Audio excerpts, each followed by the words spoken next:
The James Bond franchise has always been one of my favorite things. I adore these movies and books, even the post-Ian Fleming novels. Yet, something's been festering in my soul since I was a kid renting these movies on VHS. Now, I am in my mid-40s, gray-haired, and a grizzled veteran of the 007 franchise. Some movies are better than others, of course, but I am all in.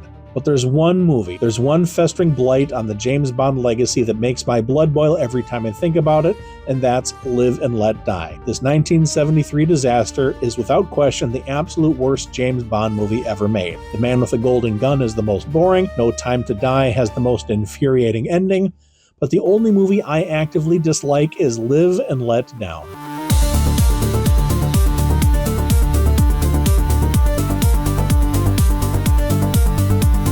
I would like to get one thing out of the way first because it's the giant elephant in the room.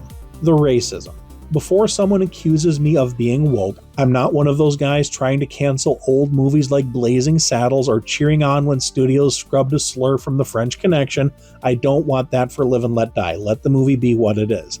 But let's be real, this movie has real issues in that department. The source material, Ian Fleming's book of the same name, was a product of its time with its ugly stereotypes about black people that were cringeworthy even in the 1950s. The movie doesn't dive as deep into that territory as the book, but it leans hard into the so-called blaxploitation vibe that was big and popular in the 1960s and 70s. It feels like they were trying to be cool while being utterly clueless. The portrayal of black characters in this movie, especially in the voodoo scenes and with the Harlem gangsters, comes off as studio executives trying to be edgy with zero self-awareness. The racial stuff in this movie is hard to watch, and it ages like milk left out in the sun. I'm not going to dwell on it. I've already said more about it than I want to, but I wanted to get that out of the way. Now I have bigger fish to fry. Let's talk about why Live and Let Die is a cinematic dumpster fire in my opinion, even if you strip away the problematic stuff. First of all, the plot, or should I say lack thereof. This thing makes Quantum of Solace look like The Godfather.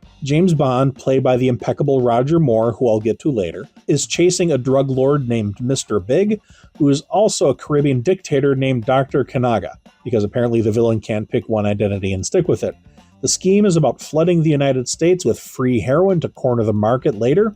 Okay, fine. 1 minute Bond is in New York, New Orleans, and then some fictional island called San Monique, and it's all connected by what? Tarot cards, voodoo, a guy named Tee-Hee with a claw hand? Then there's the pacing. The movie opens up with a British United Nations guy being killed by his translator earpiece making a loud noise, another guy getting killed in the streets of New Orleans. He's stabbed and then sucked up into a coffin during a funeral procession. That was actually kind of neat, but out of context, it really didn't make any sense. Were all of those people in the parade working for the bad guy? Then we see another dude tied to a stake and bitten by a snake. Then the opening credits. Is this the only 007 movie we don't see 007 before the opening sequence? There's no James Bond before we hear the theme music. That's kind of weird.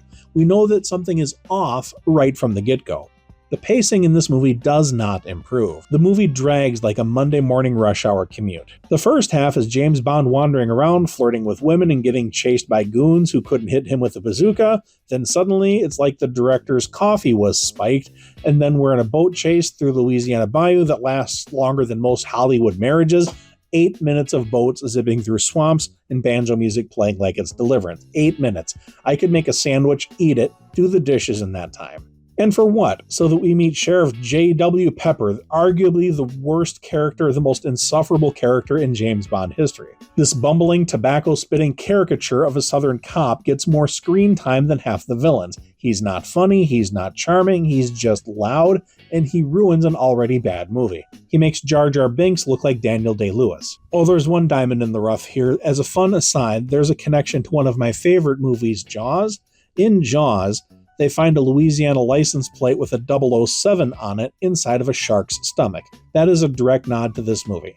I love Steven Spielberg and I love James Bond. Despite my dislike for this movie, that's a cool little bit of trivia. Now let's talk about Mr. Big, aka Dr. Kanaga. The actor is fine, don't get me wrong, he does a good job with the role, but the material he has to work with is just garbage. He's a plain, generic bad guy, his dialogue is forgettable, and his big moment is one of the dumbest deaths in the franchise. James Bond shoves a compressed gas pellet in his mouth, Kanaga inflates like a balloon, floats up to the ceiling, and then pops. I shit you not, he pops.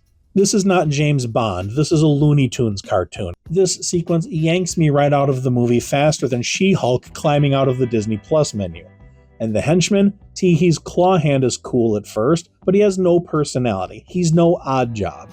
Baron Samedi, the voodoo guy, he is creepy and stylish, but he's barely in the movie, and then they pull this weird fake out where he's maybe supernatural, maybe not, and it goes nowhere. It's like they wanted to do something spooky but chickened out.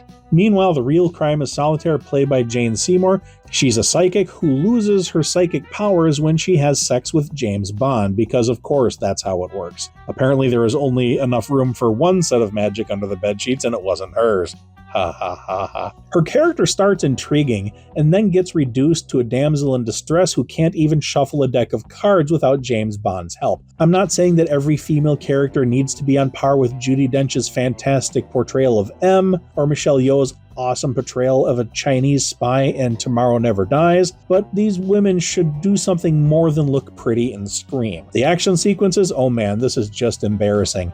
There's a bit where James Bond escapes a crocodile farm by running across the backs of crocodiles. Sounds cool, right? Nope. It looks absolutely ridiculous and it's embarrassing. The crocodiles were probably wondering why they didn't get a better agent.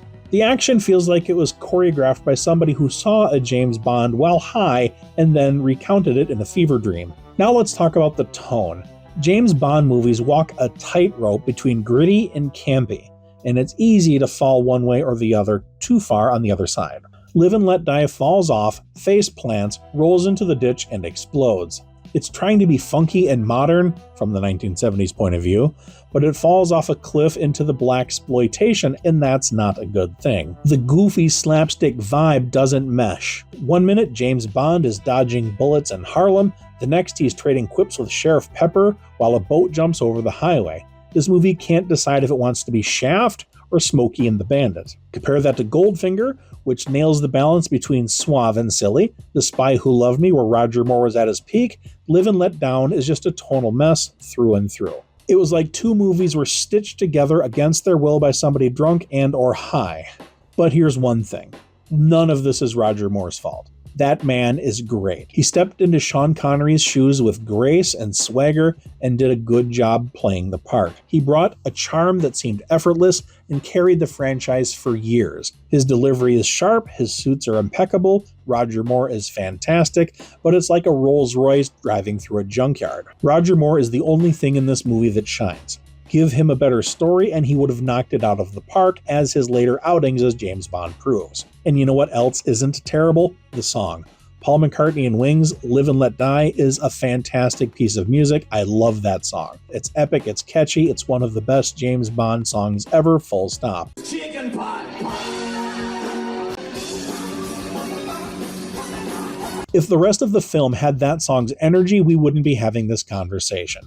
So why does Live and Let Die get a pass from a lot of fans? Probably the nostalgia. People my age remember watching it on TV and thinking it was cool because it had boats and alligators, but rewatching it now, it's like revisiting a restaurant that you loved as a kid, only to realize the food was garbage all along. And it's not just the dated elements. The movie can't help when it was made. It's the incoherent story, the wasted characters, the pacing. The pacing is slower than the old woman ahead of you who's paying for her purchases with coins out of a tiny little purse. I've spent years defending James Bond against folks who call it out on being outdated, macho machismo, or brush it off as being sexist or what have you, or people that are pushing for a dark-skinned and or female Bond. Hogwash. James Bond is great as he is.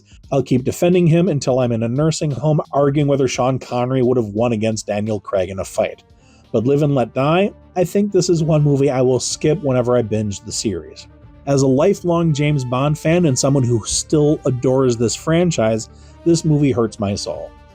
I'd love to hear your thoughts. Do you think this movie is as bad as all that? What is your favorite 007 movie? How bad do you think Amazon will mess up the next film?